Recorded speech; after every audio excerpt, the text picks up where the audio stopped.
Assalamualaikum warahmatullahi wabarakatuh.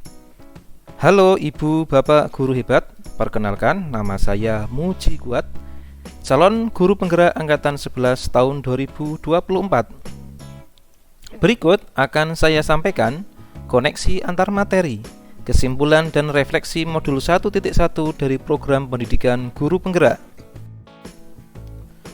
Filosofi pemikiran Ki Hajar Dewantara. Filosofi pendidikan menurut Ki Hajar Dewantara bahwa pendidikan bertujuan menuntun segala kodrat yang ada pada anak-anak agar mereka dapat mencapai keselamatan dan kebahagiaan yang setinggi-tingginya baik sebagai manusia maupun sebagai anggota masyarakat. Pandangan saya tentang murid dan pembelajaran sebelum saya mempelajari modul 1.1 bahwa perkembangan kognisi adalah hal yang utama dalam pembelajaran.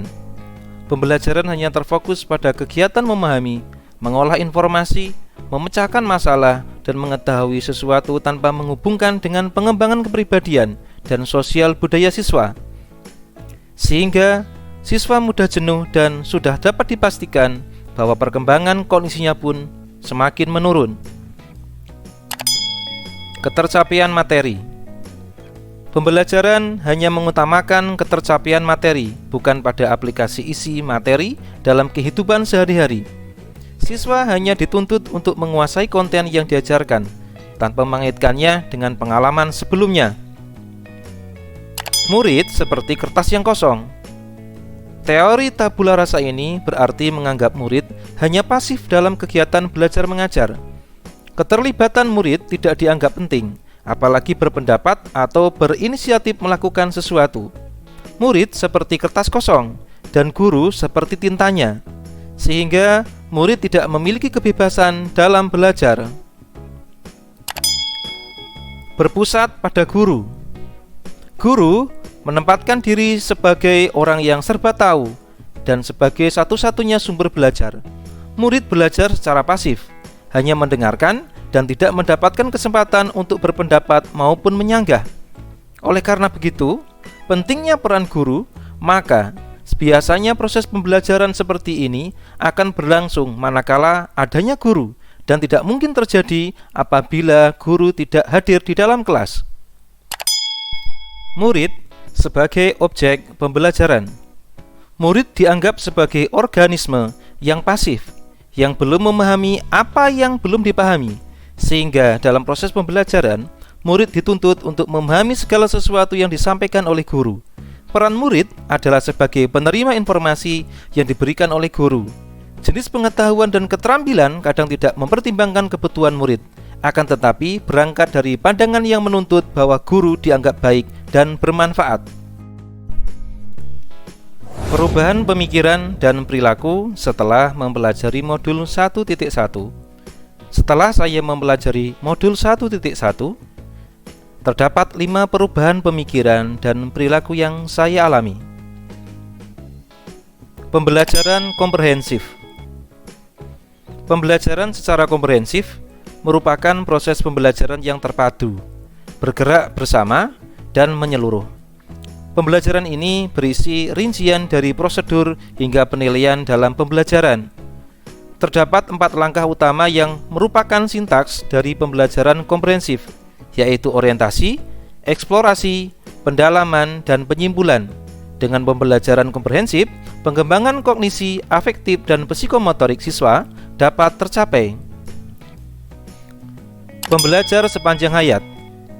Belajar sepanjang hayat adalah suatu konsep tentang belajar terus-menerus dan berkesinambungan dari buayan sampai akhir hayat, sejalan dengan fase-fase perkembangan pada manusia. Oleh karena itu, setiap fase perkembangan pada masing-masing individu harus dilalui dengan belajar agar dapat memenuhi tugas-tugas perkembangannya. Maka, belajar itu dimulai dari masa kanak-kanak sampai dewasa dan bahkan masa tua. Setiap murid adalah unik. Setiap murid adalah pribadi yang unik. Meskipun dalam proses perkembangannya terdapat banyak kesamaan, namun tetap setiap murid akan memiliki keunikan tersendiri. Adanya keunikan tersebut dimiliki murid bahwa Sebagai seorang pendidik, baik guru maupun orang tua hendaknya melakukan pendekatan individu maupun kelompok sehingga keunikan murid dapat terakomodasi dengan baik. Murid sebagai subjek pembelajaran. Murid berperan aktif dalam proses pembelajaran sehingga dapat meningkatkan motivasi dan minat mereka dalam belajar. Dalam pembelajaran yang berfokus pada murid, guru berfungsi sebagai fasilitator dan bukan sebagai narasumber utama pengetahuan. Guru memberikan sumber daya dan bimbingan kepada murid, tetapi muridlah yang bertanggung jawab atas pembelajaran mereka sendiri. Guru sebagai fasilitator. Sebagai fasilitator, guru berperan dalam memberikan pelayanan untuk memudahkan murid dalam kegiatan proses pembelajaran. Sebagai fasilitator, guru berperan sebagai pembantu dalam pengalaman belajar, membantu perubahan lingkungan, serta membantu terjadinya proses belajar yang serasi dengan kebutuhan dan keinginan ataupun bakat dan minat murid. Implementasi pemikiran Ki Hajar Dewantara di kelas yang saya ampu. Menganalisis karakter murid. Dalam proses pembelajaran, banyak hal yang harus dilakukan oleh seorang guru. Salah satunya adalah memahami karakteristik setiap peserta didik. Penting bagi guru untuk dapat mengenali dan memahami karakteristik setiap murid. Salah satu manfaat ketika guru mengenali dan memahami karakter murid adalah proses belajar mengajar yang berlangsung akan lebih baik. Mengaitkan pembelajaran dengan sosiokultural murid. Proses pendidikan tidak boleh meninggalkan nilai-nilai sosiokultural sebagai kekayaan bangsa. Hal ini memungkinkan agar setiap guru melaksanakan kegiatan pembelajaran sesuai dengan nilai-nilai sosiokultural yang terdapat di lingkungan sekitar siswa. Menerapkan pembelajaran abad 21. Pembelajaran abad 21 adalah pembelajaran yang menggabungkan 3 kompetensi abad 21, yakni kemampuan belajar, kemampuan literasi, kemampuan hidup, keterampilan dan sikap, serta penguasaan terhadap teknologi. Melakukan kolaborasi antar mata pelajaran. Kegiatan pembelajaran dengan menggunakan model kolaborasi adalah pembelajaran dengan menggabungkan berbagai mata pelajaran.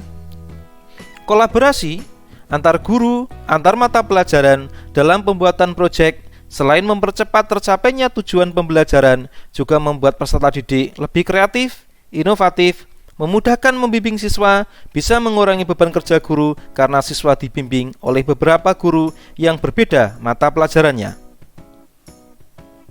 Melibatkan orang tua murid.